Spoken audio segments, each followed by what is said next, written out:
एक बार की बात है, एक बहुत बड़ी आर्ट गैलरी ने कॉन्टेस्ट डिक्लेयर किया। उसमें उन्होंने अनाउंस किया कि जो भी पेंटर पीस को डिपिक्ट करने वाली वर्ल्ड की सबसे अच्छी पेंटिंग बनाएगा, उसको $10 मिलियन का इनाम मिलेगा। यह बात पूरी दुनिया में फैल गई और पूरी दुनिया से हजारों पेंटर्स ने अपनी अपनी पेंटिंग भेजी उस कॉन्टेस्ट में पार्टिसिपेट करने के लिए। उन हजारों पेंटिंग्स में से जो इस कॉन्टेस्ट के जजेस थे, उन्होंने फाइनली 100 पेंटिंग्स को शॉर्टलिस्ट किया और उन 100 पेंटिंग्स की एक एग्जीबिशन लगाई।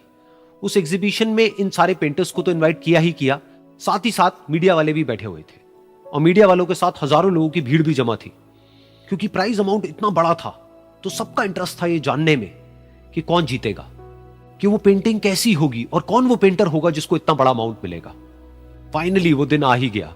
वहां पर सारी ही पेंटिंग्स देखने लायक थी और एक से बढ़कर एक थी। उसमें से कुछ पेंटिंग्स थी जहां पर सबसे ज्यादा भीड़ थी। जैसे एक पेंटिंग थी जहां पर एक बिल्कुल साफ पानी की नदी बह रही थी, जिसके पीछे कुछ पहाड़ थे, उसके ऊपर बर्फ जमी हुई थी और पीछे से सनराइज हो रहा था। एक और पेंटिंग थी जहां पर पेंटर ने पीस को डिपिक्ट किया था फुल मून नाइट के थ्रू, यानी कि एक बिल्कुल पीसफुल लेक थी जिसका पानी बिल्कुल स्टिल था, इतना स्टिल कि उसके अंदर आप रिफ्लेक्शन देख सकते थे आसपास में जो भी कुछ था उसका, बिल्कुल एक मिरर की तरह। और बिल्कुल उसके अलावा एक पेंटिंग थी जिसमें बिल्कुल सफेद बादल थे, नीला आसमान था और बिल्कुल हरी हरी घास थी। यानी कि सारी ही पेंटिंग्स ऐसी जिसको देख करके ही मन शांत हो जाए। तो कॉन्टेस्ट बहुत ही टफ था क्योंकि सारी पेंटिंग्स एक से बढ़कर एक थी। तो जजेस के लिए शॉर्टलिस्ट करना कि कौन सी पेंटिंग बेस्ट है, that was very very difficult. लेकिन वो मोमेंट आ ही गया जब जजेस ने अपना माइंड मेकअप कर लिया और एक पेंटिंग को इन सारी पेंटिंग्स में से सिलेक्ट कर लिया और उस पेंटिंग को एक बड़े से कर्टेन के पीछे रख दिया। सामने वो सारे पेंटर्स बैठे हुए थे, मीडिया वाले थे और हजारों लोगों की भीड़ थी। सबकी क्यूरियोसिटी बढ़ती चली जा रही थी क्योंकि अमाउंट बहुत बड़ा था। लेकिन जैसे ही वो पर्दा हटा और सामने से सबने उस पेंटिंग को देखा तो सब हैरान रह गए। सब एक दूसरे की शक्ल देखने लगे। किसी को कुछ समझ नहीं आ रहा था कि एक्चुअल में हो क्या रहा है, क्योंकि वो पेंटिंग जो वहां पर दिख रही थी वो दूर दूर तक शांति को डिपिक्ट नहीं कर रही थी। तो सबको लगा कि शायद उस आर्ट गैलरी से कोई गलती हुई है या जजेस से कोई गलती हुई है और किसी गलत पेंटिंग को वहां पे रख दिया है। तो कुछ पेंटर्स एक साथ गए, जाकर के उस आर्ट गैलरी के ओनर से मिले और जाकर के उससे पूछा कि क्या ये कोई गलती है, गलती से कहीं कोई गलत पेंटिंग तो आपने वहां पे नहीं रख दी है। तो आर्ट गैलरी वाला थोड़ा सा मुस्कुराया और बोला, नहीं, ये पेंटिंग बिल्कुल ठीक है। जजेस ने इसी पेंटिंग को सिलेक्ट किया है और यही पेंटिंग आज की विनर है। सारे पेंटर्स ये जवाब सुन करके गुस्से से भर गए और सबने मिल करके रिवोल्ट कर दिया। और ये देख करके सारे मीडिया वाले अपनी अपनी जगह से खड़े हुए और भागते हुए गए उस आर्ट गैलरी के ओनर के पास में और अपने अपने माइक्स उनके मुंह के आगे कर दिए।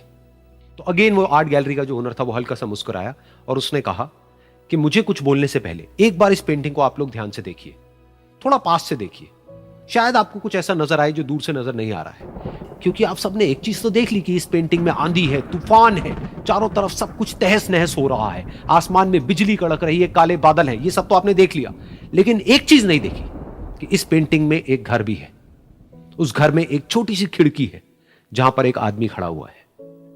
ध्यान से जाकर के देखिए, वो जो आदमी खड़ा हुआ है और बाहर देख रहा है उस घर से, उसके चेहरे पर कोई डर नहीं है, बल्कि एक हल्की सी मुस्कान है, एक ठहराव है, एक सुकून है। और यही है शांति का असली मतलब।